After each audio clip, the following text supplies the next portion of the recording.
અત્યારે વિસર્જનની ચૂંટણીની જાહેરાત થઈ છે, પણ એમાં અત્યારે ગોપાલ ઇટાલિયાને ઊભા રહેવાના છે.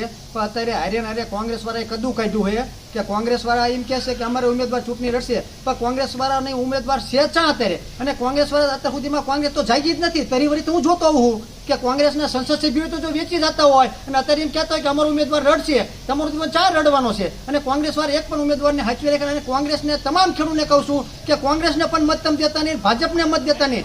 ગોપાલભાઈને તમે જીતાડો ને ગોપાલભાઈ તમારો અવાજ બની આવવાના છે.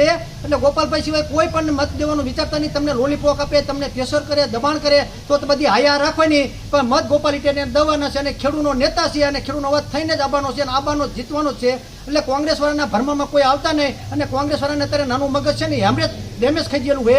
એટલે કોઈ ખેડૂતની એના ભરમામાં આવતા જ નહીં અને ભાજપમાં પણ આવતા નહીં. કારણ ઇકો ઝોન ફૂંકી દીધું છે તો અત્યાર સુધી બધા જ્યાતા ચા. એટલે ખેડૂતની કોઈ વેદના જાણતું નથી અને ગોપાલ ઇટાલિયા એક જ જાણે છે. એટલે તમામ ખેડૂત ભાઈને વિનંતી કરીને કહું છું કે ગોપાલભાઈને મત આપીને જંગી મતથી વિજય બનાવો. તમારો અવાજ ઉઠાવશે અહીંયા. મિત્રો, આવા જ વિડીયો અને શોર્ટ્સ જોવા માટે આજે જ અમારી ન્યૂઝ રૂમ યુટ્યુબ ચેનલને સબસ્ક્રાઇબ કરો.